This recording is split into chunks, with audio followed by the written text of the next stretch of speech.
Now, Australia's colossal comedy hit, starring its newest comedy hero, comes to the States. Just let me hear some of that Yahoo Serious is Young Einstein. Albert Einstein. He is destined to create the most powerful scientific theories in history. I discovered the formula for splitting beer atoms.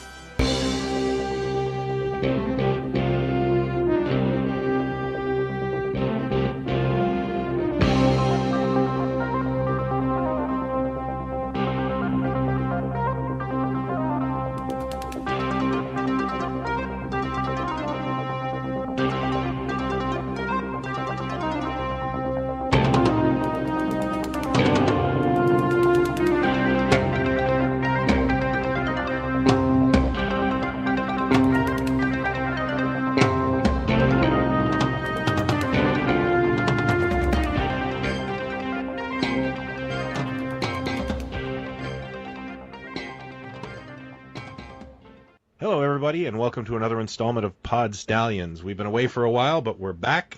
We're energetic. I am Brian, and to my left is Jason. Hello, everyone. And the subject this week is the time when, well, I don't know about you, Jason, but I was a lot thinner and had a lot more hair and a lot more energy. The summer of 1989, and we're going to talk about the movies, which is very topical because it is the 30th anniversary of the release of that summer's biggest movie, which is, of course, Yahoo Serious in Young Einstein. Yes, and I think it's been way overdue for us to do a Yahoo Serious tribute Absolutely. As well. Most definitely. So this will kill two birds with one stone, basically. So where were you in the summer of 89? Well, it's funny you say that. This is going to sound completely cliche and sad at the same time. But when these anniversaries are sort of coming up, 40th anniversary of Star Trek: The Motion Picture, 30th Barf. of Batman, Barf. The Cars, Candy-O, stuff like that, Breakfast in America. I am having these moments of going, oh, wait a minute. It's not just an anniversary of a thing. It's an anniversary of a thing in my lifetime, and we're getting past the 5, 10, 15-year mark for these anniversaries. I am getting older, and I don't like that. When the 66 Batman show turned 50, I was like, I don't care, Exactly. That was canceled a year before I was born, Exactly. This is a slightly different story, and it's kind of hitting me that way. I remember the summer of '89 being a massive summer, and being a huge Indiana Jones fan, of course, I was thrilled about another Indiana Jones movie. I think I'd first read about that in the newspaper in '88 when I'd read that Sean Connery was going to be playing his father, that's where I got my information, was the newspaper, basically. Yes. But it was a big summer. But where Batman is concerned, I've really been thinking about this a lot the last few weeks, about just how massive that movie was, and just how it kind of as big as that summer was, how it kind of overshadowed everything around it, and also the stuff leading up to it. And while I have vague memories of information sort of slipping out, what I do remember distinctly, I know that when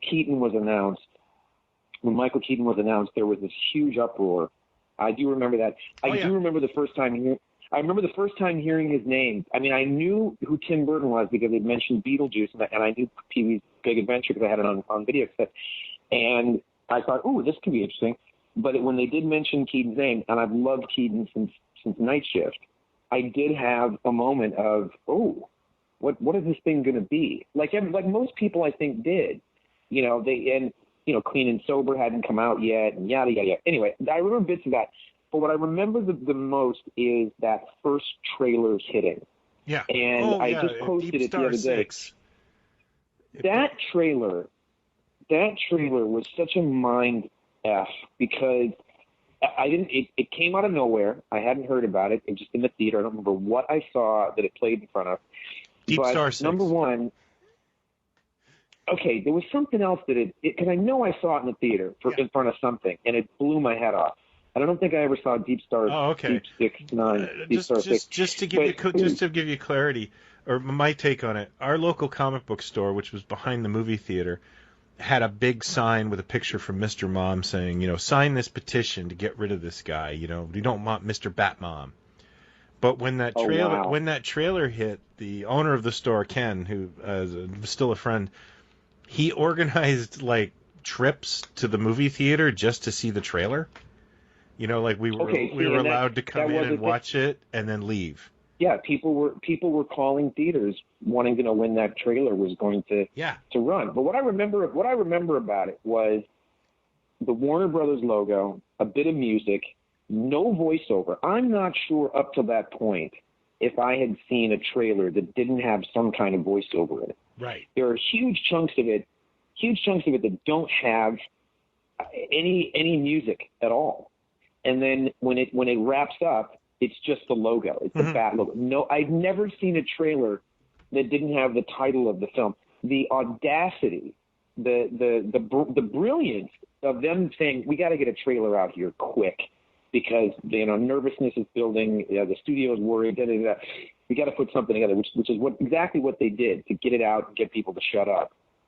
But the confidence in what they were doing to say, we're just going to put the logo up. And, of course, it blew everyone's mind. Yeah, and it was definitely every other movie was not Batman that summer.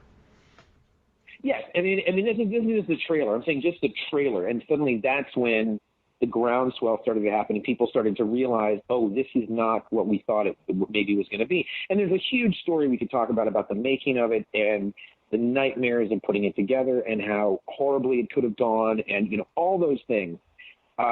But when everything leading up to it and all the merchandise and the T-shirts and, you couldn't find the toys and, all this stuff.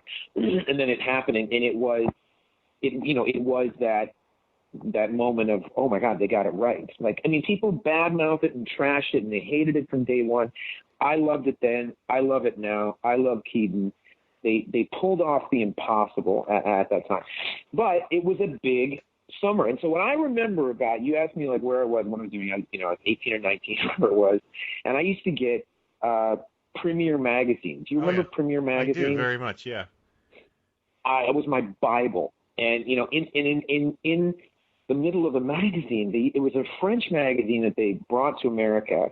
And in the middle of the magazine, they used to have these perforated cards, like a sheet of 4 cards that were movie posters. And then on the back of each card was the description of the movie and who's in it and who directed it and, da-da-da-da. And I used to collect those things because I get this magazine every month. So even then I was, at 17, 18, 19, I was curious about the industry and about movies and TV and who was doing what and so on. And I remember their summer issue, and I think it had Ford and Spielberg on the cover. And they listed their predictions. They always did a prediction of like the top 10 or top 15 movies of the summer of '89. And I think Batman was I could be getting this wrong. I think Batman was like number 3 or 4 or 5. Like Yahoo Serious, they put young Einstein in like the top 8. Oh, they really thought that was going to be huge. They thought that was going to be huge because he was such a thing in Australia. Yeah. And they thought it was going to be huge. And Star Trek V might have been like 4th or 5th or something, because Star Trek 4 had done so much business that they put that in Indiana Jones. I don't know what number 1 was, but Batman, they didn't even have confidence enough in Batman to say this is going to take the summer. I think it was going to be like number 3. I could be wrong. They really thought Great Balls of Fire was going to be massive too. Do you remember that? Yeah, was that 89? That was the same summer. Dennis Quaid. Yeah, they really thought that. And what was weird was, and how you're like, this is how young I was. I hated that movie because I thought it was going to make Batman the number 2 movie that year. And I wanted Batman. Yeah, I know this. It sounds alien to say this. I love it. I was like, love it. Screw you, Dennis Quaid. And then, of course, the movie just completely bombed. It bombed. It bombed. But I really didn't want it to succeed. Well, let's talk about this because I'm curious about this because here's the thing that I love about you and it's fascinating about the things that you're into and that you love and stuff. you love a lot of left of censor and niche stuff. Oh, You yeah. like a lot of stuff that is and was very popular as well. Oh, sure. You know, Yeah. like you dig Star Wars from a certain period. You're not Oh, like sure. a Star Wars, lover, but you like so.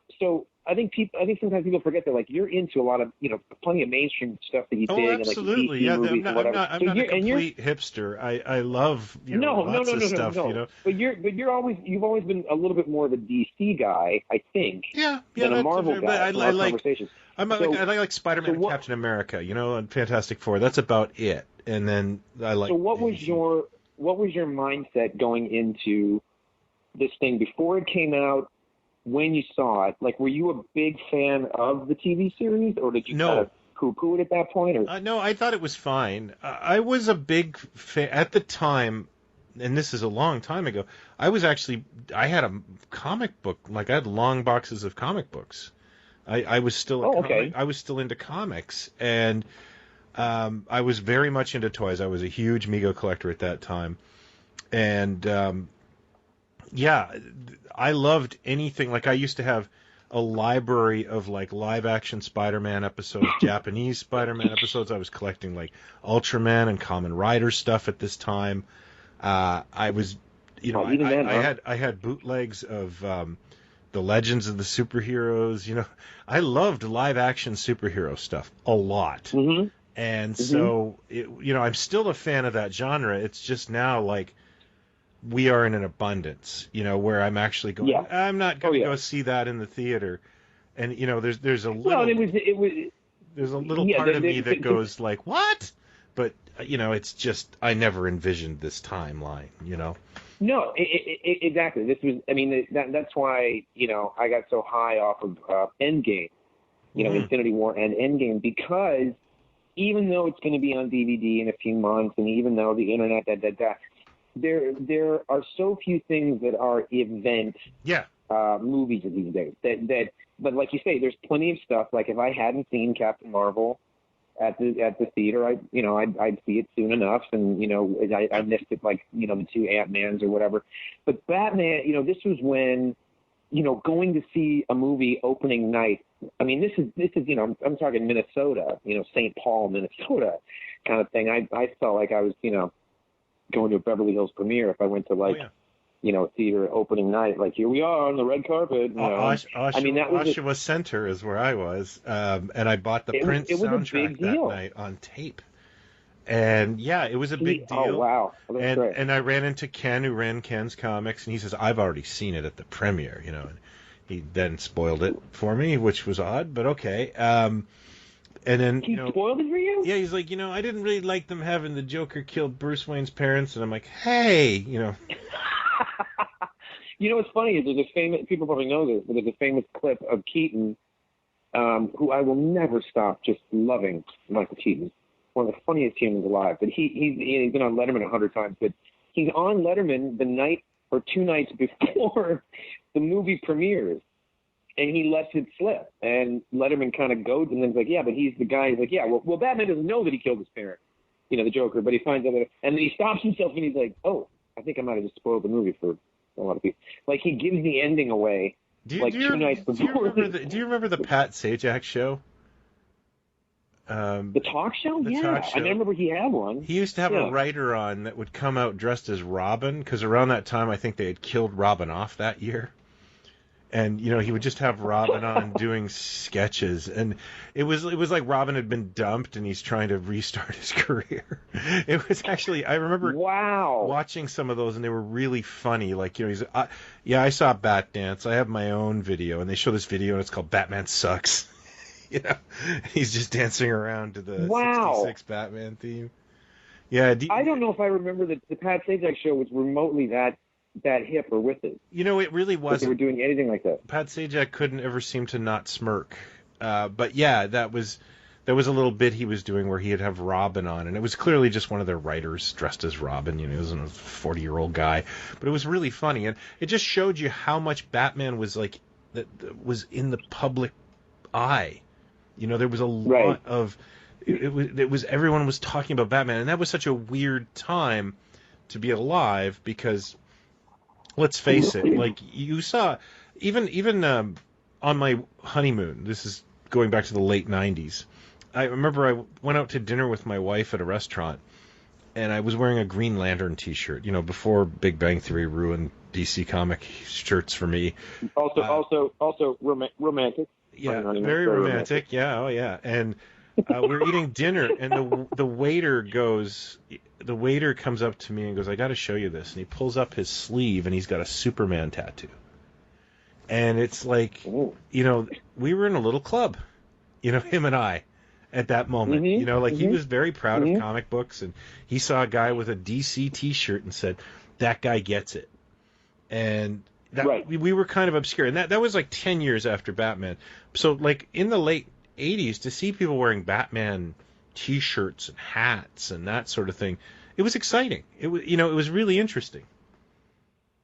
It was, and he and Spider-Man were my two favorite characters as a kid. Mm-hmm. In whatever comics I would get, and I always got like Captain America and the Falcon comic. I used to love that. Oh God, yeah, me too. Yeah, just love that.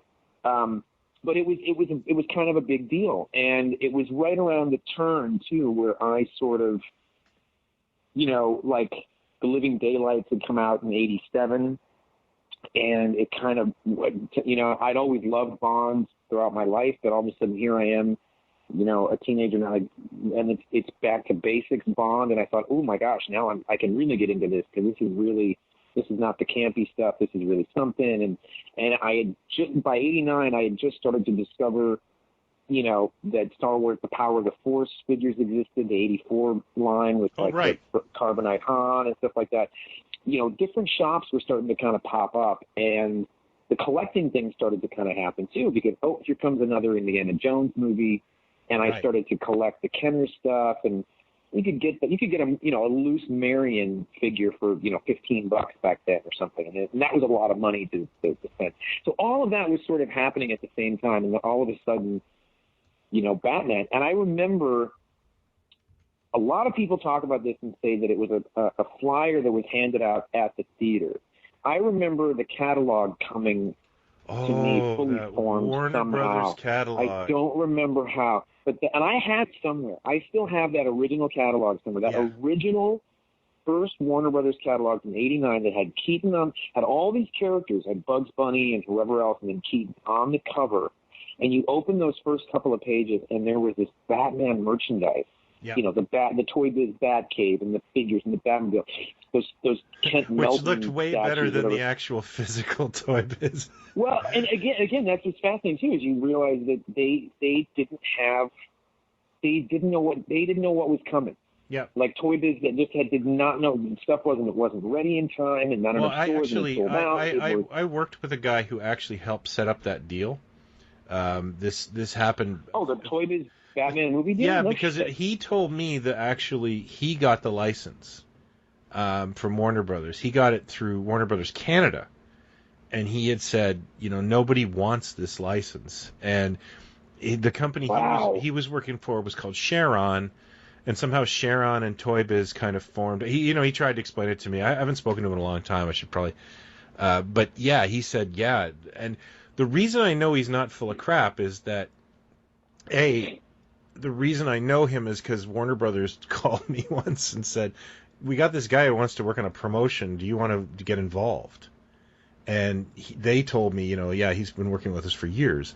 So I knew he did have some clout in the industry. And he's the guy who said, yeah, I helped set that all up.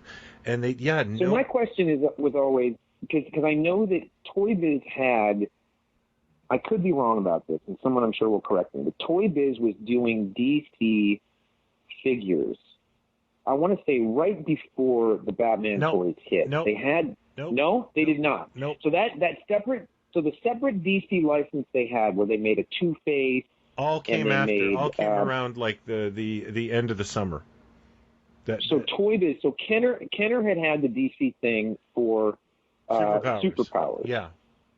Right? And but they then they didn't want the Batman movie, apparently, or, you know, whatever. So there you go. So Kenner, Hasbro, Mattel, nobody wanted this thing. Nobody jumped on this thinking that it was gonna it was going to do anything. Like I think that people forget. I mean, like you just said a minute ago about the dearth of stuff, and like there's so much out there, and what we'll get to, and so on. People, I always defend this movie, and whenever people, well, it should have been this, or could have been this, or I hate Burton. People forget what an uphill climb it was to do this thing and to make this movie. Not just to make it, but to make it the way, I firmly believe it only could have happened the way that it did with Tim Burton. Like it would not have happened. You would not have gotten the product you did if it was, a Joel Schumacher or some other working men sort of director. They got someone that was proven, but they clearly went to bigger people that turned it down, or that they couldn't get it off the ground or whatever. And they thought, well, this guy, we can control him a bit, but he's also got a bit of a vision, or whatever stories people want to tell. Now that the thing is a hit, a hit has many parents, but a failure is an orphan, and all that stuff. But people forget just how risky this thing was, and so the Toy Biz deal. So how far ahead of the movie? Do you know how far ahead of the movie hitting the deal was done? No, I don't. I just know that it was seat of your pants stuff. That's why in that Warner catalog they just have a repainted Batman from the Superpowers line. Right. And then when the figure we got was not. I know people that love that line, and it's their childhood, so I won't crap on it. But I was like, oh. But it was a big deal to go, and I felt emboldened is the wrong word, but I didn't feel like. I felt like I was not hiding something in a brown paper bag. Like I was kind of, I was in the middle of the zeitgeist here. Like something big was happening, and so for me to go into a Target or wherever and buy a Batman figure, it was like, yeah, man, everybody's, it wasn't like a niche thing. It was, this thing's going to be huge, or this is big, or whatever. The only other time I felt like that was in college when Superman died. All my roommates wanted a copy of the comic. So I went to a store and here you go, you're not going to get rich, And when the Hook toys hit, you got all those, didn't you? Of course. Didn't you run out and get all? They're right next to Captain Planet. All the Hook variant? Oh yeah, the Rufios. All the Rufios.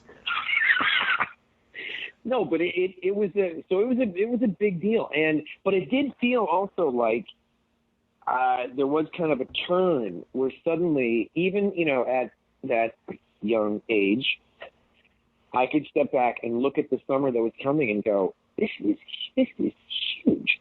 We've got Indiana Jones, we've got Ghostbusters 2, Batman, License to Kill, another Bond film. Honey, I Shrunk the Kids, which was a genre thing, but I knew that it was Joe Johnston. Joe Johnston, directed it, and I knew the name from The Rocketeer, Star Wars. I worked on Star Wars and stuff. Yeah. Yeah. And I thought I'll see that. And was Back to the Future too? No, I'm not a Back to the Future. No, I love the original film. That wasn't that summer. Was that in the fall or something? Yeah, it was in the fall. Later in the fall. Yeah. So it wasn't that summer. So yeah, I always. Young It's Einstein. weird. It's weird to equate that. I equate Batman because I was, senior in high school, had a lot of friends, had a really great steady relationship, had a great, who gives a shit job at a pizza place. And by the end, so that summer is just this exciting, wonderful thing. And then by the end of that summer, the pizza place went out of business. I think Back to the Future 2, I remember I got in a big fight with my girlfriend. So I hate that movie. It's just all this stuff went to crap, Well, I remember, and I think it went like this. I think it went Indiana Jones and the Last Crusade, Star Trek V, Ghostbusters 2, and then Batman, I think, maybe? Yes, you're right. Okay? So it was every couple of weeks, and that was huge. Yeah, you were just sitting in the classrooms. I remember sitting in the classrooms, and, you're a senior, nobody cares anymore, talking about what you're going to go see and what you saw and that sort of thing. And I remember that being kind of fun and exciting. And I look at all these movies, and I remember where I was and who I was with when I saw them, which is wonderful. Sure. You know, Last I remember Crusade the I saw theaters it with that a I group went of to. friends. What's that? Yeah, me too. Go ahead. Yeah, Last Crusade I saw with a group of friends at the same, at the downtown Oshawa Theater. I think it was the Regent. I saw, I was with like 20 people, and I really enjoyed that film. I had a lot of fun with that. Most of these I saw with my then girlfriend. Mm-hmm. But I remember Ghostbusters 2. My oldest brother, Jack, was working in, I think he was working in D.C. maybe, or maybe he was working in Jersey, I forget. But going out to visit him and like getting off the plane, going to get him at the office and heading to a theater there in Virginia, I want to say, going to see Ghostbusters 2. And there were plastic cups, like glow-in-the-dark cups for the theater. Oh, I never saw Because Ghostbusters 2, actually. Well, there were. I remember that too. There's a big thing with like I couldn't believe there was no merchandise tie-in for Last Crusade. Like there was very little. There was a clothing range, and there was some T-shirts and some odds and ends and stuff, but there was no like, glassware or toys or anything like that. You and I may have disagreed on this, but I didn't like Temple of Doom. So when I saw Last Crusade, I felt like Indiana Jones was back on track. I really enjoyed that. I can look at Temple. I did not hate Temple of Doom when it came out. Yeah. But I remember even then immediately kind of thinking, well, they're to me, Raiders is a thing. It's perfection. To me, Raiders is in a world by itself that the rest of them don't sort of enter into. It just is as a one-off. To me, it's kind of perfect. And everything else is like a distant sort of cousin of Raiders. And I remember when Temple of Doom hit it, I'm even then thinking, boy, this is trying really hard. Like it's trying too hard to seemingly top everything that happened in the previous movie. I look back on it now, and it's shocking how dark it is. Yeah. It's shocking to me how much they got away with and how it's not a fun movie at all. Like my son equates it to Spielberg going through a divorce, which is like, well, I think that's accurate. I think he's close. I think it was Lucas going through a divorce. I think a lot of the darkness in there. He has even said he was going through a horrible, horrible time at that time. Spielberg was married to Amy Irving at the time. Okay. But if you look at some of the making of footage, he's very chummy with Kate Capshaw, and you do kind of think to yourself, that's pretty flirty there, Steve. And then things went south with Irving, and Kate Capshaw hung in there, and the rest is history. But Ghostbusters 2. I mean, I remember seeing it and really liking the first part, but not really liking the second part. I was excited it was back because I love all those guys. Last Crusade, I felt the same way you did. I felt like, and it's funny because a criticism of it at the time was that people were saying, well, it's right back to Raiders. It's an artifact, it's something to do with Christ or God or whatever. It's the Nazis. They're just kind of redoing Raiders, which isn't entirely true. But the same way I defend The Force Awakens, in that they're trying to get the memory of the previous stuff out of your head, kind of. Yeah. They want you to get back to familiarity, and that's what Force Awakens did very well. It said, this is not the prequel. This is, again, I'm not bashing the prequels. They are what they are. I don't hate them or hate people that dig them. But they're very, very different than the original films, and I think what Force Awakens is trying to do is say, we're going to get back to familiar sort of territory. And so it was a bit of a retread. There's a bit of that with Last Crusade, but I felt the same way that you did, which was the fun is sort of back. But for me, I defend Cowboys and Aliens just because it's Daniel Craig and Harrison Ford, on screen together, and this is, Harrison Ford and Sean Connery on screen. And it just was like, that's what that movie was all about for me, basically. Oh, but I think I felt the same as you. Like, yeah, it's fun. The fun is back. I want to give a quick nod to something. The next week I went to the movies again. I think I went to the movies every Friday almost. And I saw Dead Poets Society, which is something we don't think of as a summer blockbuster. But that was massive. Movie, yeah. Yeah, that was big. And it was like serious. It was the beginning of serious beard Robin Williams. You know? Yeah, it was. Which totally became a thing. And it was, I think it was directed by Peter Weir, who I had liked because he did Gallipoli. He directed Gallipoli, and he directed Witness. I think he did The Year of Living Dangerously with O'Toole and Mel Gibson. with Mel Gibson. Sorry, I'm thinking of My Favorite Year. Great movie, also great movie, directed by Richard Benjamin. Very funny man. Oh yes. But and then he did Witness, and then he did Mosquito Coast, which is one of the best performances Harrison Ford ever gave. But everybody hated it. They hated it. They hated his character. They hated the movie. And he did Dead Poets Society, and so I was even then I was like sort of following directors' work and stuff in high school. Yeah, I was starting to.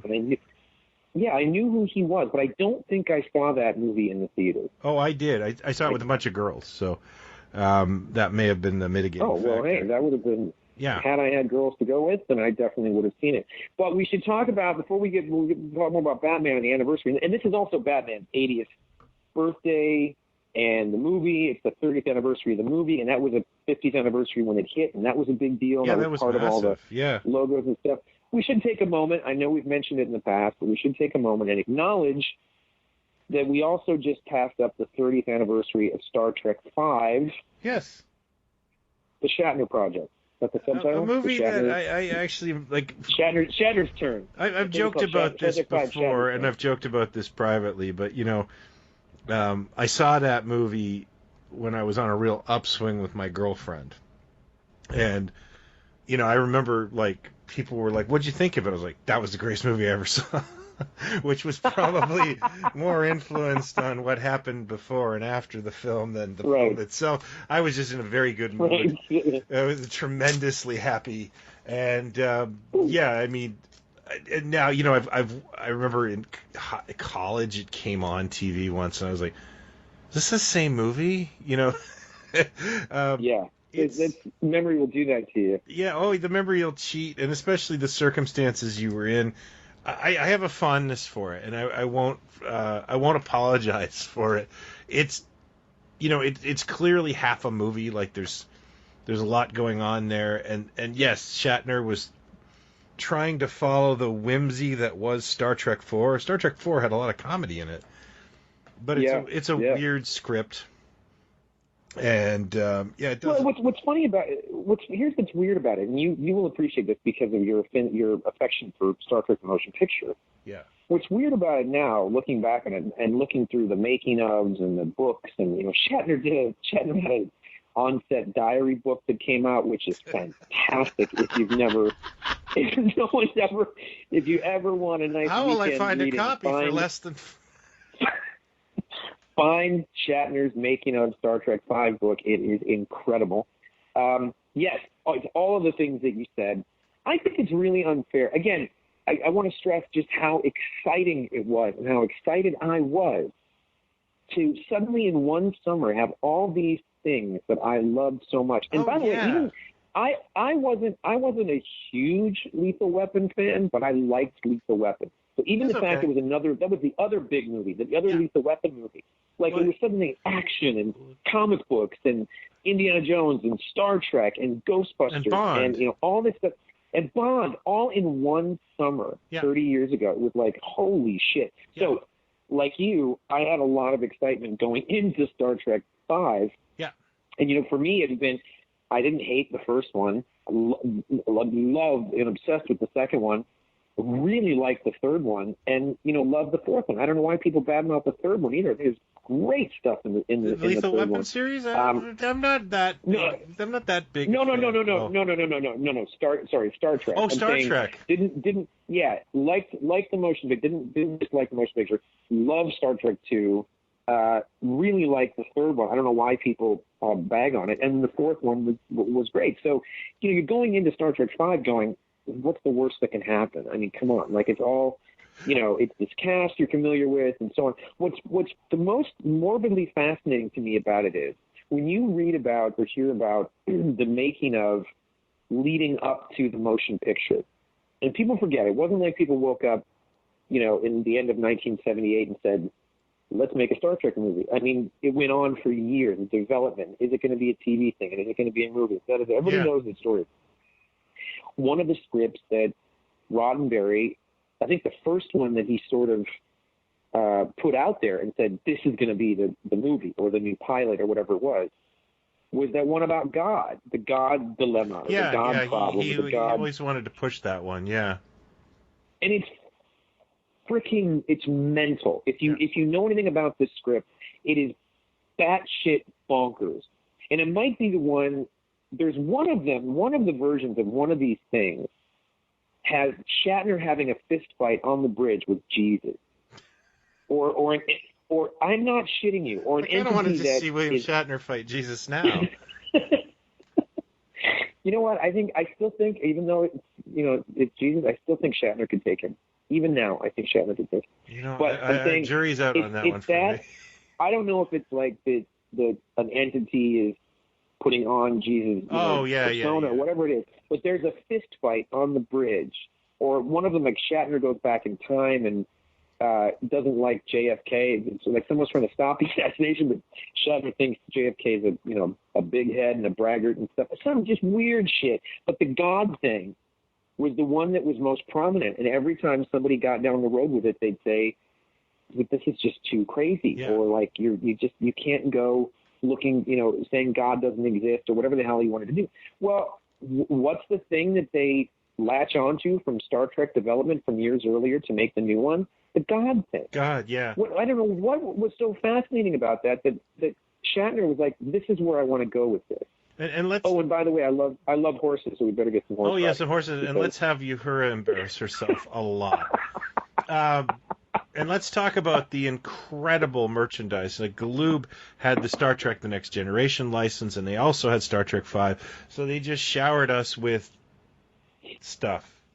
We got those weird action figures that were like, they were like McFarlane before McFarlane existed. They were, little dioramas. But they were soft. That was what was weird about it. Yeah, they were really weird. Yeah. Like a very strange. It wasn't very, very. The sculpting was very soft, and they came in these big boxes. Yeah, so here's what's boxes. weird. And they were expensive. So at this point, by the time. And they were expensive, and they had them at like Suncoast and stuff. Now, by the time Star Trek V hit, something else is going on, where you've got Star Trek: The Next Generation, which people forget. Again, was not a huge hit out of the gate. It was actually I did a Star Trek convention that year, and people were bitching about the show. They were saying I don't like it. There was nobody dressed as anybody there. It was really interesting. It was not popular. No, and it was. But by the time I think Star Trek V hit, it was building an audience. Slowly. Like it had kind of turned. Yeah. And it was slowly kind of building. And so you've got this, we've got two different properties going on. How does this fit into that world and so on? And then Galoob had the license for Next Generation and did that line of, the shuttle and the die-cast ship that everybody could get everywhere for $4. Yeah. The action figures with the molded on guns and things like that.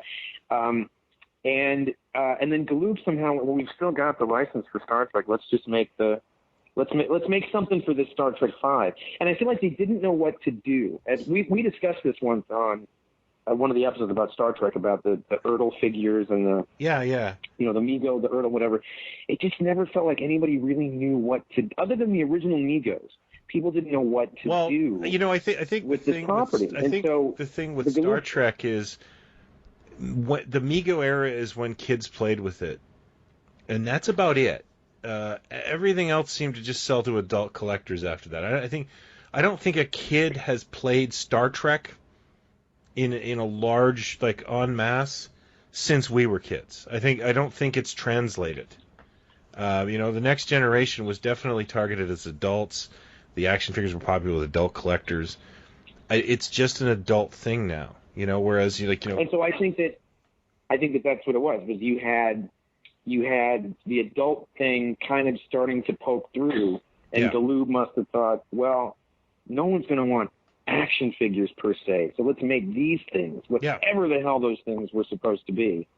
They were supposed to be adult collector things, but adult collectors went, what? you know? Oh yeah, let's talk Yeah, about the there's greatest tie-in ever. Well, and also what's weird about them, just back to those things again. What's weird about them too is like, I think one of them is a Klingon, and I don't remember how prominent the Klingons are in this thing, but it was like Klingon. We've been Klingons Yeah, he's to death like at that point. it's like Kirk in a like a weird outfit. It's Cybok.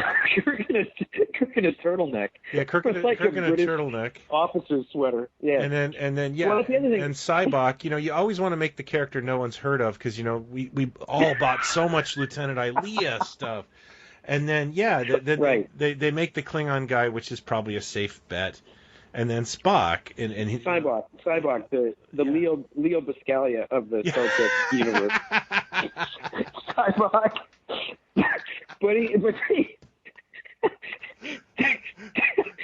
He's a hugger. What's great about them is they all were in like, none of them had uniform. It was all like they were all like in sort of casual wear, kind of like sweaters. None of them are in any sort of classic Star Trek, No. regalia.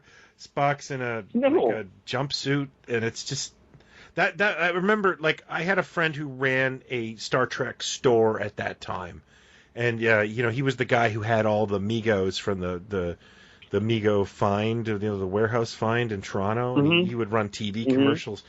And they were really nice to me at the time, and they would have me over to their house, and I could look through the Migo catalogs and annoy them. And we were going through that ad, of those figures, and he was like, "What the hell are these?" And he was just kind of laughing at them. And at that same time, he was the guy that introduced me to what you're trying to lead up to, which is the incredible mail-away promotion of 1989, Kraft marshmallow dispenser. And he had them. Let's just say, one of the greatest and most insane tie-in. I just picture either the studio, whoever's sitting in a room going, "We got to do like a mail away. We're Kraft. We get, you know what?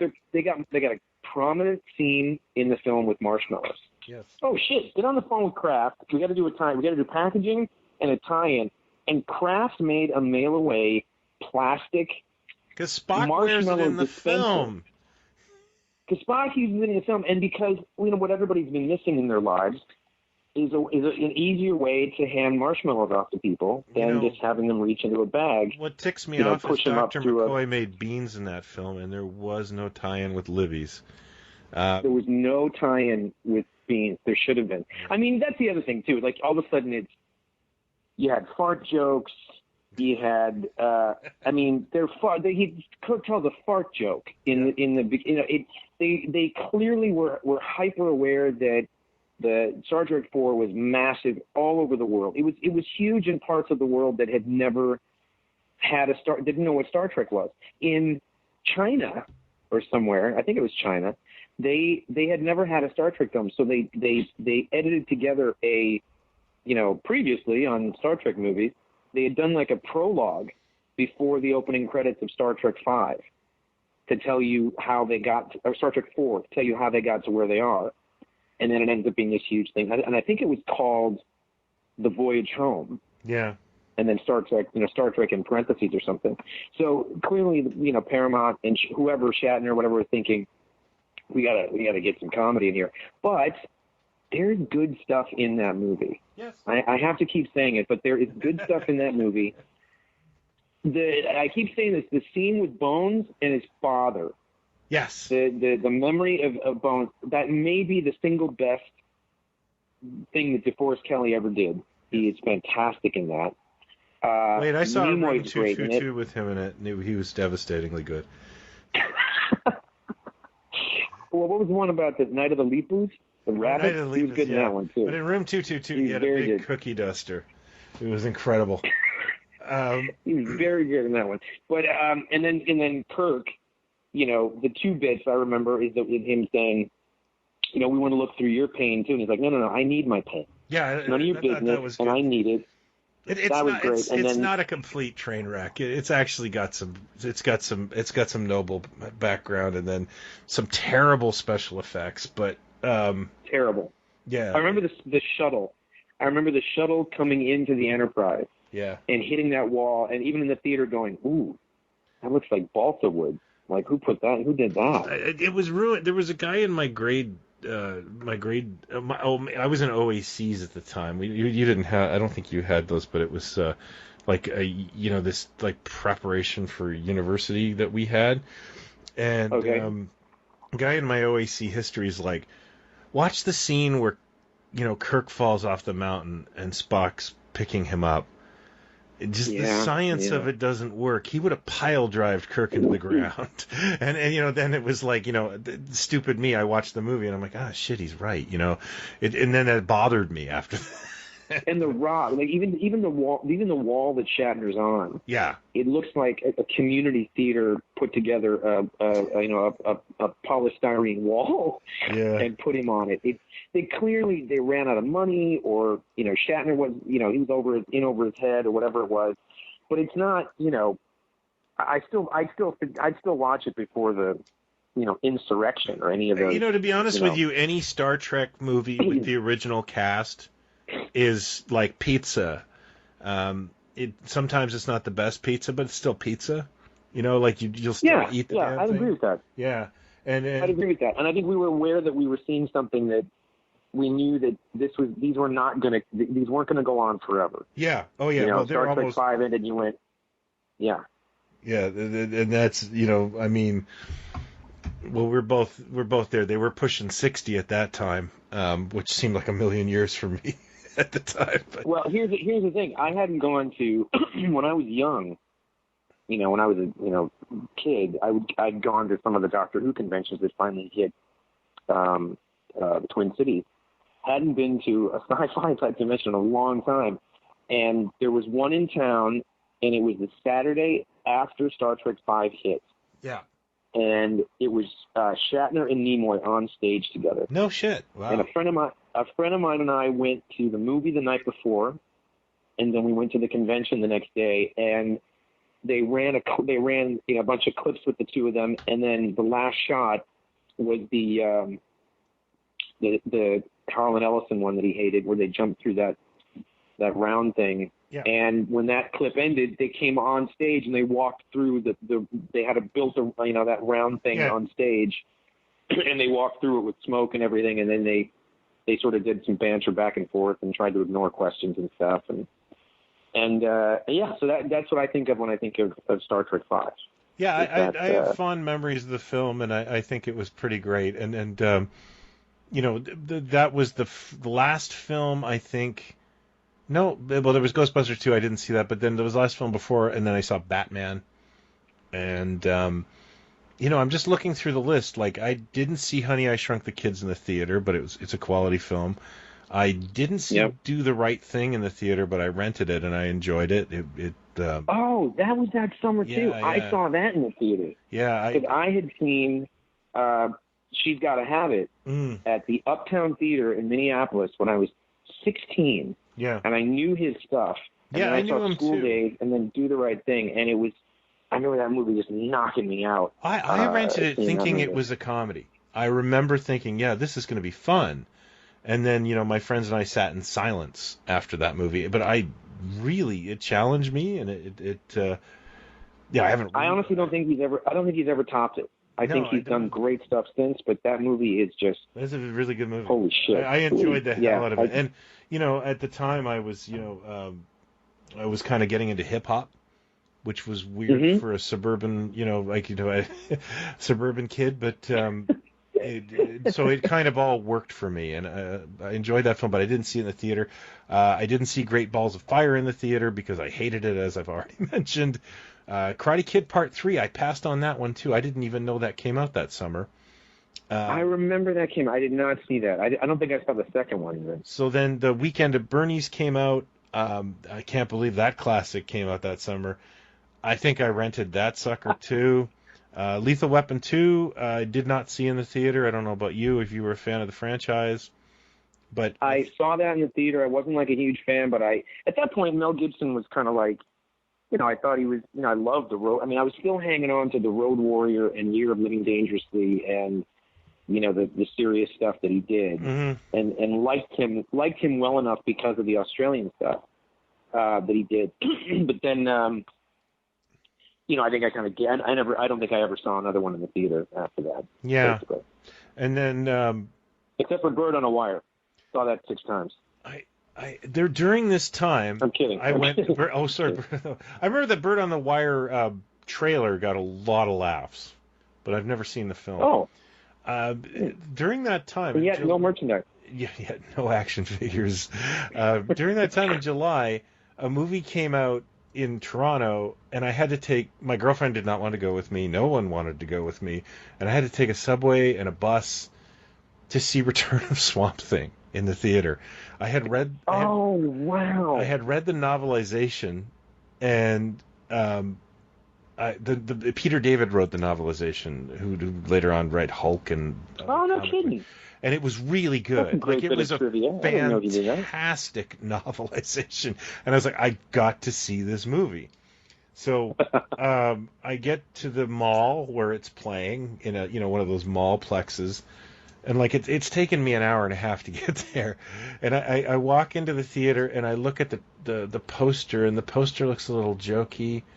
I get in the theater, and there's about 3 other people in the theater, and the thing comes on, and it was like, I love it now very much, but when Joe Pesci walks into that room in Goodfellas and realizes he's not going to get made.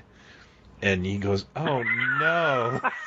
and he gets popped. That's sort of what I did, but because it was directed by Jim Wynorski, who actually I'm friends with on Facebook, and I left. I think this was the first time I walked through a movie and went, "Okay, this isn't going to be the novel, so just enjoy the ride." And it was a fun movie. Like, I was laughing during it, and I enjoyed it. And I never take pop culture too terribly seriously. So, I left that theater and went, I have to buy some Creedence Clearwater records. And that was the only takeaway I got from the movie. It's funny because when I think of a movie like that, people, again, not to sound ancient, but like, we were the generation of the multiplex. Yeah. Like, I remember when at the Maplewood Mall in St. Paul, they had one movie theater where I saw a ton of stuff, and there was the kind of theater that when you walked in the door, when you got to the lobby, here's the popcorn and whatever, up on the wall above, like you had to, they put a cordon up before you could go into the movie. You had to wait till the other one was out, and then, there was no reserved seating. You ran in to get whatever seats you could. And while you were waiting, when you looked up, there were all these black and white shots of famous scenes from, famous shots from movies. So it was like a typical, 70s thing. You see them in a lot of 70s photos, or, I remember there's a great making of when the Beatles are, helping edit Magical Mystery Tour in this Soho edit bay. Up on the wall are all these images of, Edward G. Robinson and Humphrey Bogart, and these black and white. And it was like that very hip thing to do, in the 70s. There were a lot of black and white shots. And it was, Redford Newman and Raquel Welch from 10,000 Years BC or whatever. And, that famous shot of King Kong, holding, walking over the city. And all those records, that's what I think of when I think of Maplewood. And it was, I think they had 2 theaters in there. And then they opened a second one, which they called Maplewood 2, which was on the other side of the mall, and it was a theater. And then suddenly they opened 5 more, and it became Maplewood 1 had 6, and Maplewood 2, just on the other side of the mall, had 6. And I might be wrong about this, but I seem to recall they considered that 12 theaters, and that was the biggest multiplex in the country at that point, I think. Wow. Like the biggest number of theaters in one spot. Maybe it was 5 and 5, I forget. But so what I'm saying is, when these movies would hit, not only would it come out and you had to see it that summer and it wouldn't be out, because Ned Hastings we were just talking about this, and he loves the show and he's a big Batman fan and stuff. We were talking about, or somebody posted it too, I think an article on the Pod Stallions thing or the Platform thing about Batman being the first sort of new movie sell-through title that was not a hugely expensive video cassette. Because after I lost my job at the pizza later. place, I ended up working at a variety store around October, I'd say, or November, just as Batman hit. And I bought a copy at work, which, I think I was making $5 an hour. And so.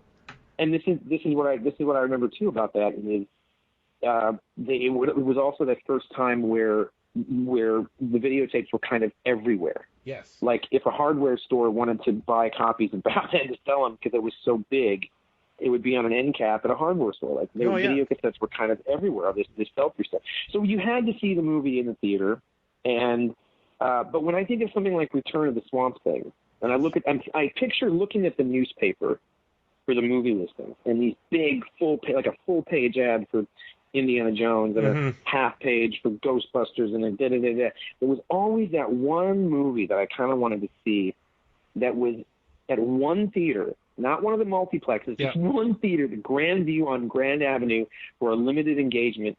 And it was, Shape of Things to Come or Metal Storm or whatever. What was it? Mark Hamill did one like in the late 80s, and it was always one theater Starscream? It was like Time Runner. And it, like you'd look in the paper every day, and it's like it'd be playing at one theater. Mark Hamill, and Time Runner, and he had this terrible mustache, and you'd just go like, oh man, but it would take like a GO train and then the subway and then a trolley. It would, there's no way I'm getting to see this. So I remember a tiny little ad, as big as a stamp. But it wasn't just the name. It was like it might be a little image, like one little image with a logo or something. Yeah, and that was Return of the Swamp Thing was one of those movies. Oh, yeah. That was at one of those stamp. theaters. And if you didn't see it, that week or two, that was it. That summer had me doing a lot of that. I saw the Ramones for the first time that summer, and that was like a 2-hour bus ride. So that was like a summer of adventure because after the pizza place closed down, I worked as in drywalling, which was just the most removing wallpaper and then fixing the drywall, which was just a hell job. And so this is all I had to look forward to. Also, my parents moved out. They moved to a new house, and I since the house was for sale and it was close to high school and stuff, I got to live there for a long period of time. And actually, it was probably like 6-7 months because they couldn't sell it. I mean, that, eventually I was like, there was no TV and no couch, but I didn't mind. And so it was kind of like this really bachelor fun. Pad. Yeah, it was a total bachelor pad, and I made good use of it. Because you could have parties, because it's like I don't have anything to rack, So it was a really good time, and I remember going like. I look at this and go, how come I wasn't at the movies every weekend? But it was the home video market was so good at the time that I was renting stuff. Yeah. Now, the next big one I can think of, other than License to Kill, is, and maybe you weren't into this, but like in July, UHF came out. Were you a fan of that? Oh, you know what? I remember the trailer. Yeah. And I remember... I did not see it in the theater, but I remember seeing it when it hit like HBO a year or two later or something, and remember watching it and going, "This is actually pretty good. This is not what I thought it was going to be." There's some good stuff in here. One of those movies. There was a theater in my hometown. There was the town over. There was the Marx Theater, and the Marx Theater was always kind of the grindhouse of the town. They always that's where you saw Revenge of the Nerds 2 or Fletch Lives or Caddyshack 2. All films I saw at the Mark, they played UHF. Caddyshack 2. Yeah. Caddyshack 2. Was Caddyshack 2 89? Was that summer of 89? It was 88. Summer of 88. God. Yeah. That's just one of those. How did this happen? That's like that Crocodile Dundee where he shows up like 20 years later. There's another there was a Crocodile Dundee in Hollywood. There was a 1 in like 86, there was a 2 in 88, and then they did a 3 in Hollywood, which was like 15 years later. Yeah, I was wondering, maybe they thought that we were all pining for that. I'm not sure anyone was, but I when that came out, I remember thinking like somebody misjudged our nostalgia for Crocodile Dundee movie. Yeah, well, it was in development for so long, and they wanted to get it right, so it's just complete script they really supervision. And they really had to take their time. That guy, that actor, I don't know his name, so we'll just call him Crocodile Dundee. Have you ever looked up how old he is now? Paul Hogan? Thank you, Crocodile Dundee. I remember in '86 he was like in his mid-50s, I thought, or early 50s. Yeah, he's like, I got one of those, days where I didn't want to work. Got lost on the internet. Yeah, he's like 80 now. Yeah, and he's and he had like didn't he have like a sketch show in Australia for years? He was a big hit in Australia, and you know what's funny? The nostalgia, the stuff that I'm thinking of when I think about this stuff, and this is where the walking the line sort of comes in about nostalgia for the stuff that we love and what it was when we grew up and the things that were events and so on and so forth. Now I'm thinking about, let's say it's 1989. Yeah. 1989, and it's Friday. I've been going to school, college. I'm going to school that week, and it's Friday. I'm going to go see this movie, and you go out. Maybe you go for pizza afterwards or something, and hang out with your special lady or whatever.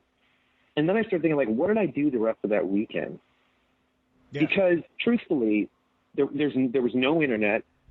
There were three stations. I mean, you had cable, I suppose, but I mean, if you didn't have much to sort of, I don't have kids or a big family, or whatever. So I can't understand what people go through when they don't have time. So I'm not saying that, but I'm saying that there is kind of, we're lucky enough to be in the age too that the things that we loved are kind of at our fingertips now. Yeah. Like, if you want to watch Space 1999, you can just go watch it, or UFO or whatever. There's just a wealth of stuff that we can pick up and look at or listen to or read or see.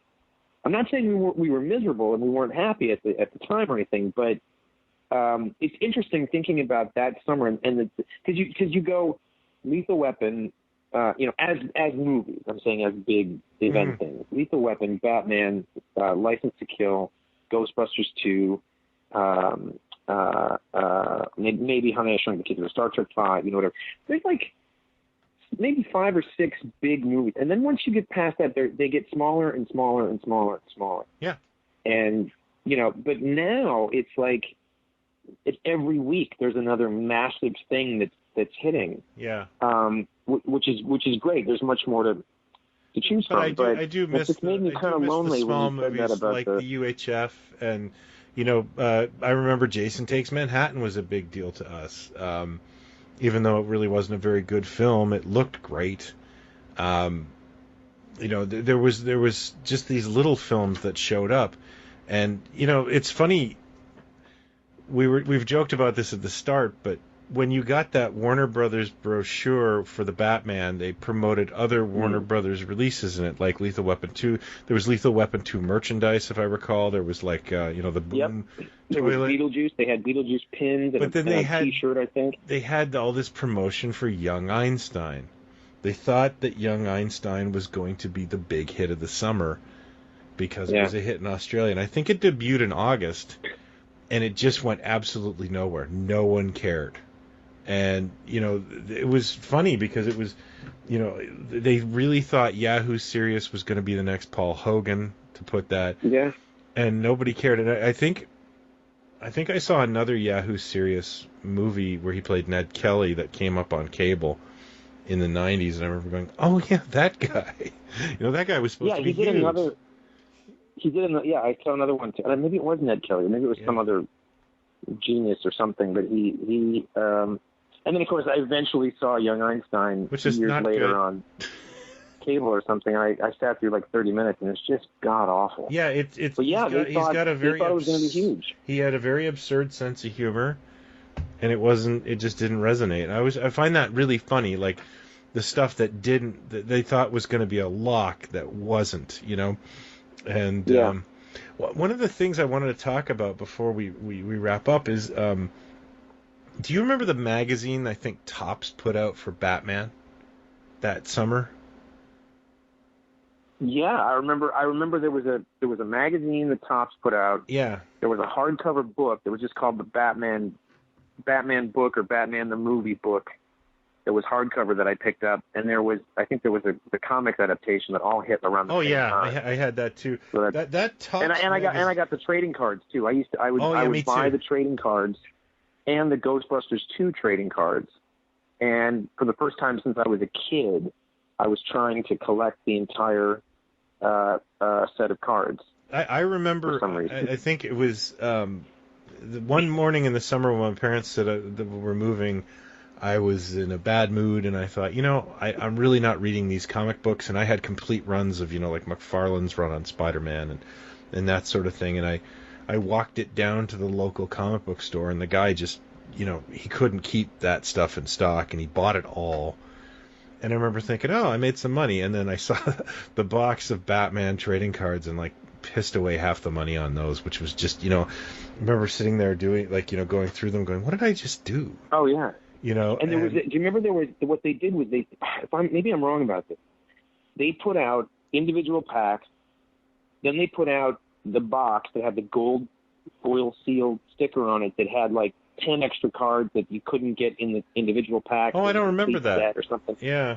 But then they put out the 66 Batman cards, a reprint set of those. You remember that? No, I don't remember that. No, I don't think that hit my area. I think they did, and they were just kind of, it was one of those things I remember seeing in the toy shop paper all the time, were those cards, you could get sets of those reasonably priced inside but you could get the sets, or you buy a box of individual packs, or you get a box of the complete set. But it was like $20 at the time, I think. I want to say it was that much money. It was not cheap. One of the things that I remember was that Topps magazine had an interview with collector Joe Desris, who was the king of Batman at that time. And, I was still heavily into Mego collecting, and they had done a splash page of his collection. He had Kresge carded Joker, and I just honestly remember burning holes in those photos because, these are the pre-internet days, and to see beautifully printed color photos of this guy's Mego Batman collection was insane. And, and I can honestly remember sitting there 18 years old going, I'm going to be this guy. I'm going to get all this stuff. Wow. I remember that very vividly. Like you're saying, what did we do with our time? I did stuff like that, and it was, because there was so little instant gratification, and I was so excited to see that stuff in publication. Stuff like that. I remember that. It was a different time, too, where, and this is what made collecting somewhat, again, it's 6 to 1, half dozen to the other, where now you're looking for something, you can put the word out, and within a week somebody might have it. Whether you can afford it or whether you should buy it or not, it's different. But back then there really was that it was unobtainable. Yeah. It's something that if you saw it in a magazine like that, where would I start? How could I start to try to track this thing down or whatever it was? Yeah. And for me it was that. What's that? For you, it was. Well, I was gonna say for me it was that summer that things started to change with Bond. When License to Kill was about to come out, I had rediscovered there were 2 Bond fan clubs. One was an American one was a UK one, which I think is still going. The UK one's still going.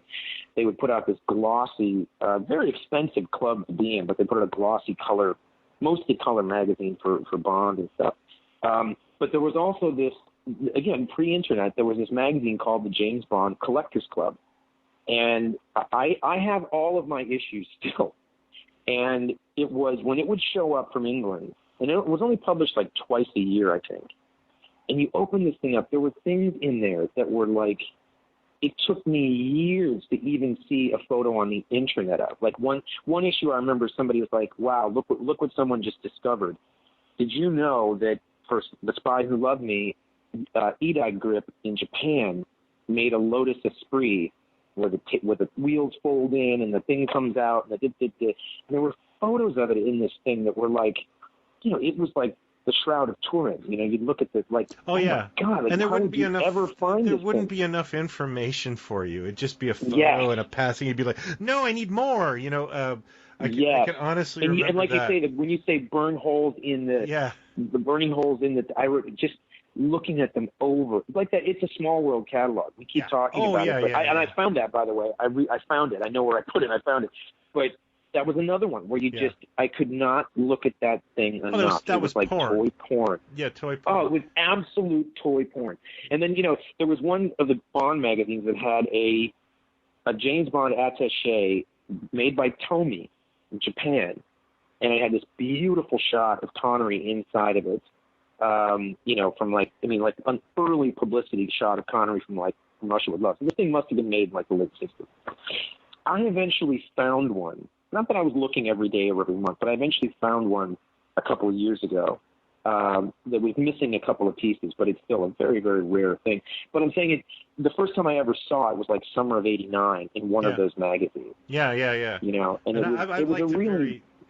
I would like to very happily announce that I have everything Mego that Joe Desris had in that photo now. Take that, Desris. Took me 30 years, Joe Desris. What was funny was, I think it was about 15 years ago, maybe 20 years ago, I was at Kane County Toy Show, and I was at my friend Mark Huckabone's booth. I think I was actually watching Mark Huckabone's booth, because, that's how he'd be. And a guy came up, talked to him, gave him a magazine, and walked away. And Mark goes, "Look what Joe Desris just gave me." And I was like, oh crap, I would have actually liked to have said hi to him. He doesn't know who I am, but I wanted to thank him for that photo. I did not do that, but thanks, Joe. That was awesome. Do you remember? This might blow your mind. Maybe we've talked about this before, but do you remember? What big fans we are of Starlog magazine, which was still. Do you remember? Still going strong in 1989. It was still important.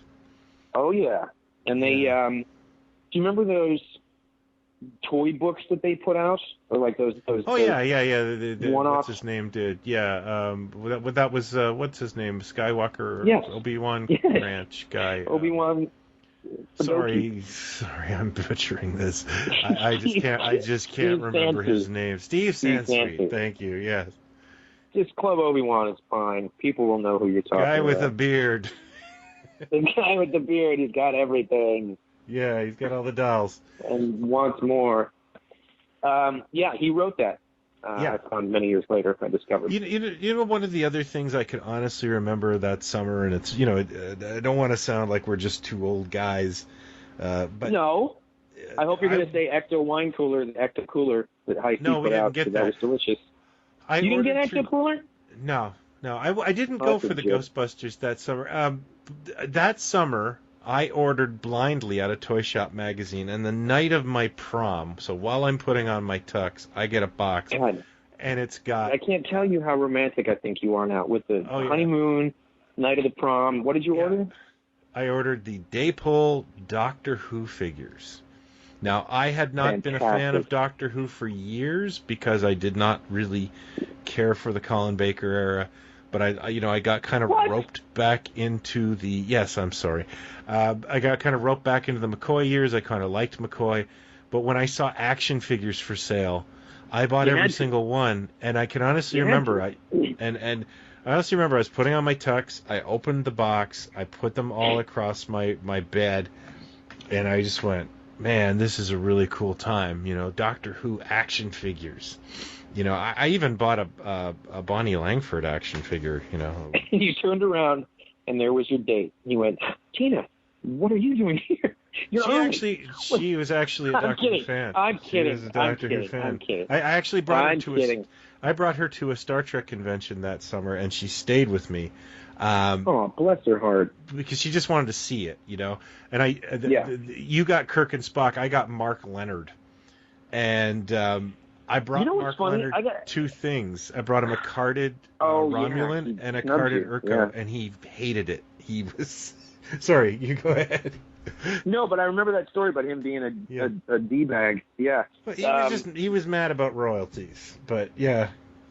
Yeah, it's funny because what made me... Oh, I know.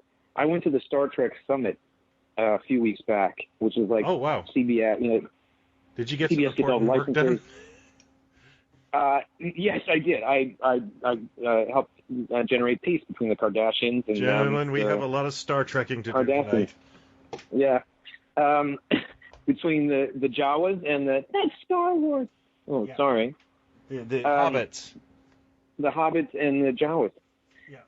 they had some talent there and stuff, and Jonathan Frakes was there and this and that, and then they were talking about they had some talent and Jonathan Frakes. No, I meant because Frakes is more like Frakes is he's a big time director now, and he's directing the new show with Picard, with Patrick Stewart and everything, and they were talking about that, and I thought, I don't know enough of Next Generation. It's on Netflix now, so I asked a couple of friends that are big Next Generation fans. I was like, give me some titles of some of the episodes. And it's funny looking through some of them, because I do remember watching it. There's quite a few that are kind of ringing bells to me that I remember seeing, like the one with the Borg, the two-parter. That was a big deal. Like that was because it was a syndicated show. People forget too that it wasn't. It was perhaps to have that be like an event was kind of a big deal for that cliffhanger and stuff. So I'm going through things and I have to be honest, and I know we've done stuff for sort of, and I'm not being critical. A lot of them are just like, or just kind of, I don't think, a lot of them I don't think have anything on 80s Doctor Who. Like they're literally like the scripts, maybe the budget a little bit more, and then there are some that are really, really, really good. And one of them is that there's that one with Mark Leonard. I think it's just called Sarek or whatever. And he is fantastic, and so Stewart. And I don't know if I ever saw it when it aired. I remember that one. Yeah, he's getting old, right? He's getting old, and he's got basically like dementia, and I'm not spoilers, but he's not all there. And then Picard's like, look, why don't we do the mind meld? Give me your shit, and then you can go into this thing and get peace between whoever and whomever, and you'll all be together. And then Picard's got all his baggage, and there's a scene with Stewart that is just sublime, where he's basically Sarek and getting out the emotion that he's had to keep suppressed his entire life. Really, really good. I don't know if I remember ever liking saw that one. Yeah, I remember liking that one. And then there's another one that's a two-parter with Spock that was a precursor to Star Trek 6. Yeah, I remember that one. And that was a big event. Too. Like I lived in a dorm around the early 90s, so that was always on TV.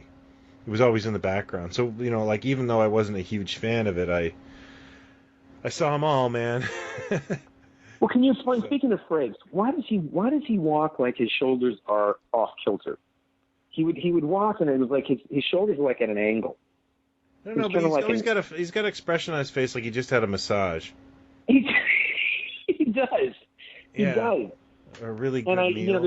There's no way you watch that show, especially the early ones, and you just know that Roddenberry's fingerprints are all over it. Oh yeah. And especially the uniforms, and you go, he got his way again. They let him do motion picture, and they said, you need to step back so we can do some serious uniforms here. But by God, Next Generation, he's like, put him in the onesies again with the feet. Put him in those things again. The other thing, and I don't want to do it, but he had some ideas about no conflict, and that's probably why I don't love the Next Generation. Is that one of the most interesting things about Star Trek is the fact that you had McCoy yelling at Spock every episode, and it just didn't seem like Star Trek to me.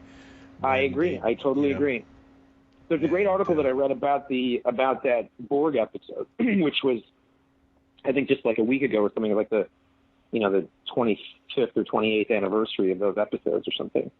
And they were, I think Ron Moore, who ended up doing the reboot of Battlestar Galactica, and some other people wrote on it.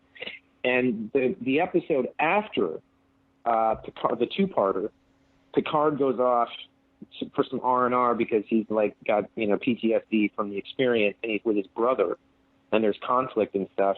And somebody said to Ron Moore, "Go off and just write this thing."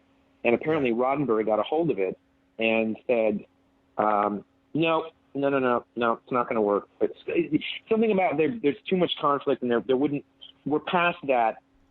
There wouldn't be this baggage for them, as brothers or whatever. We'd be past that at this point in the universe or in Earth, human. And someone just said, just ignore him.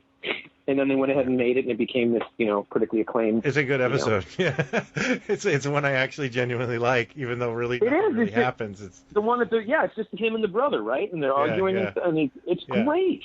Yeah. Patrick Stewart, next to Nimoy, Patrick Stewart. That's the thing. That's what's kept me watching a lot of these.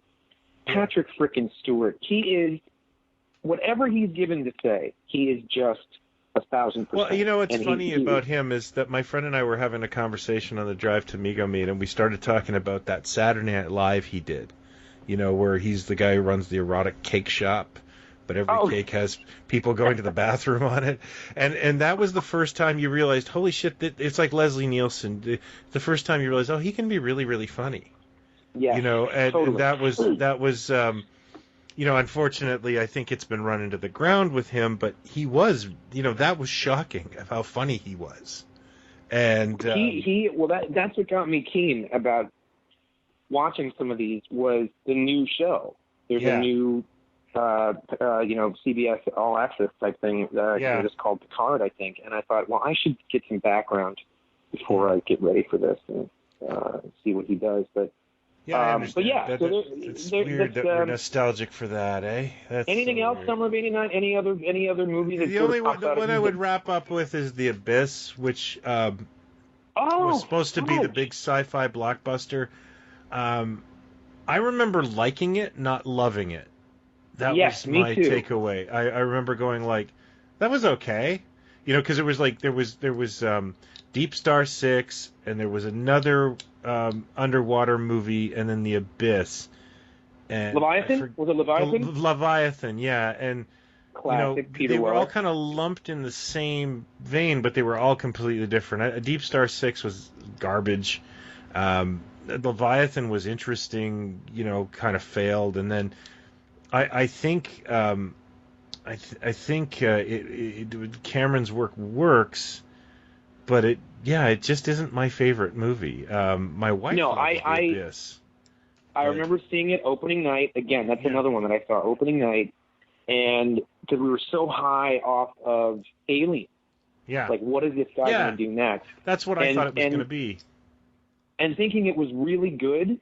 Yeah. But then when you get to the end, when you get to the the floaty people and the butterfly people and Ed Harris being down I just went, oh, what the fuck? And it's one of those movies that I point to and go, it's like The Mist. We always talk about The Mist, and people defend The Mist to death. But I always say it is such a good movie, and then right when you get to a certain point, I can't recommend it because it just, if I'm going to take someone along, and The Abyss was if you all of a sudden went, it reminds me of that, remember that Simpsons, I bring you love. Yeah. When the alien came, and it was Mr. Burns. Weren't they kind of making fun of The Abyss of that? The floaty, I bring you love. I think the one thing about The Abyss that really blew my mind was that Chris Elliott's in it. I was a Letterman guy. I'm sure you were at the time. And Chris Elliott, he's above water, right? He's above water. Yeah. And my friend Ken, who ran that comic store, I remember he invited me over for libations and to watch the extended Laserdisc of The Abyss, which the libations really helped because it was long. And there's a very long scene of Chris Elliott singing in this Japanese Laserdisc. Oh, I don't remember that. I remember the director's cut. I don't remember that. Yeah, and I remember that. I remember thinking, oh yeah, this is what this movie needed, more Chris Elliott. Which I was a huge fan. Michael Biehn, that was the trifecta where it was this guy can do anything.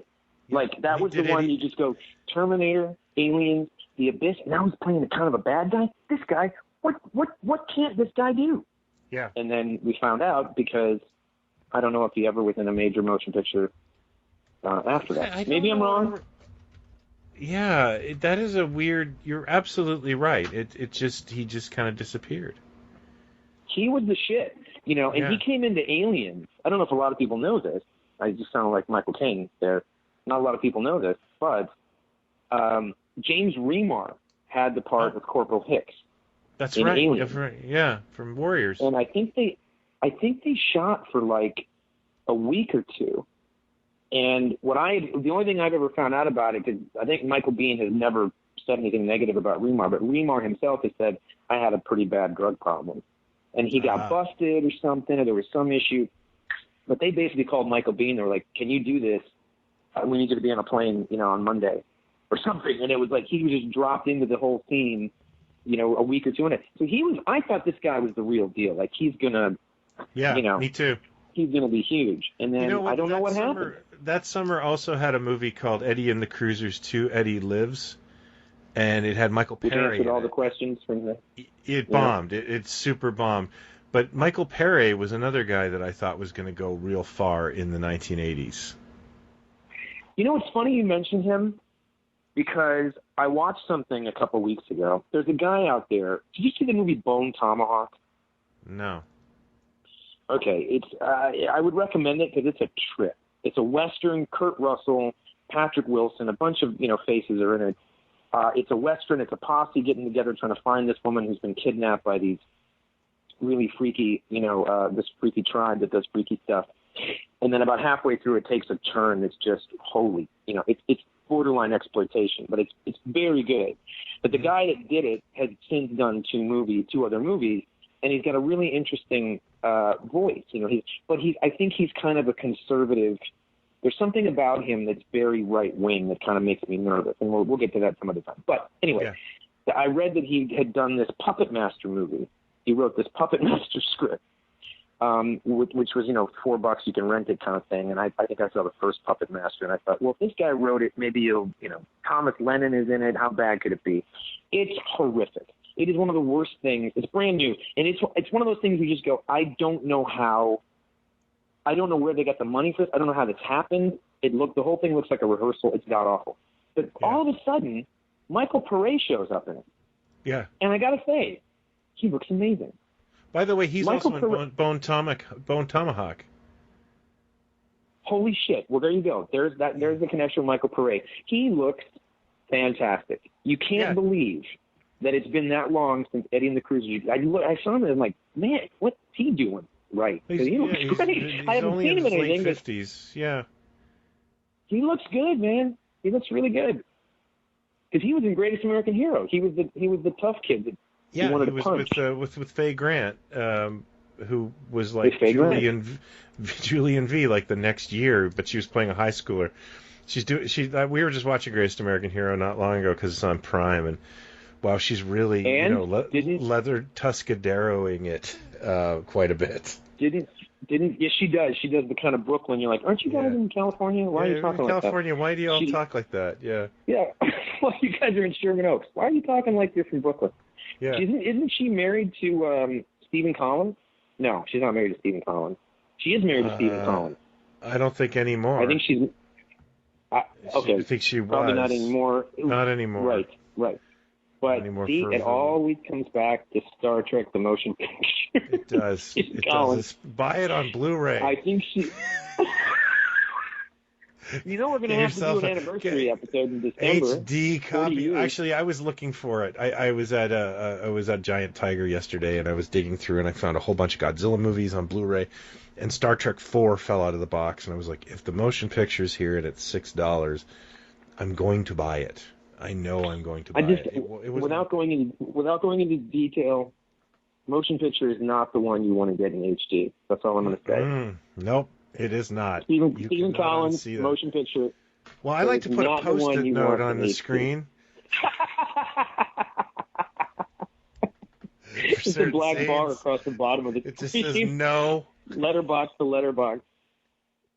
All right. Well, no, you don't need that. I think. All right, that's a great way to wrap it up. And with a crotch joke. Thanks for listening, everybody. We will be back sooner than later. We're hoping to do a mini next week, and we'll talk to you all again. Thank you again for all the kind words. I ran into some lovely people at Mego Meet who told me what fans they were of the show, and that really made our day. Yeah, made my day. And then how come no one's talking about me? I don't know. I need to know. Because you are an island, sir. About me. I am. It's a lonely freaking island too. It's a very lonely island. And I did love. It's called Monster Island.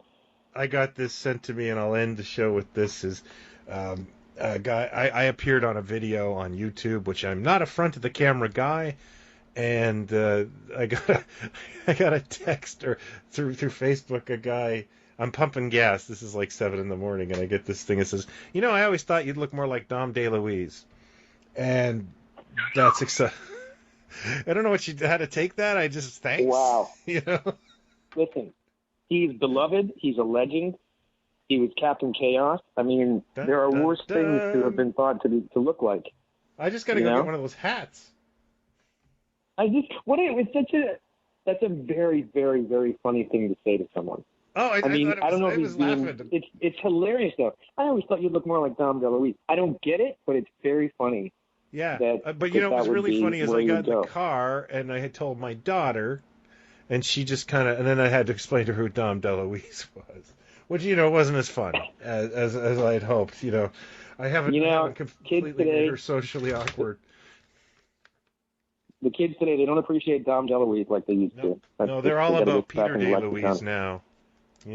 Right, exactly. They've moved on. The next generation, DeLuise, yes. The next generation. So.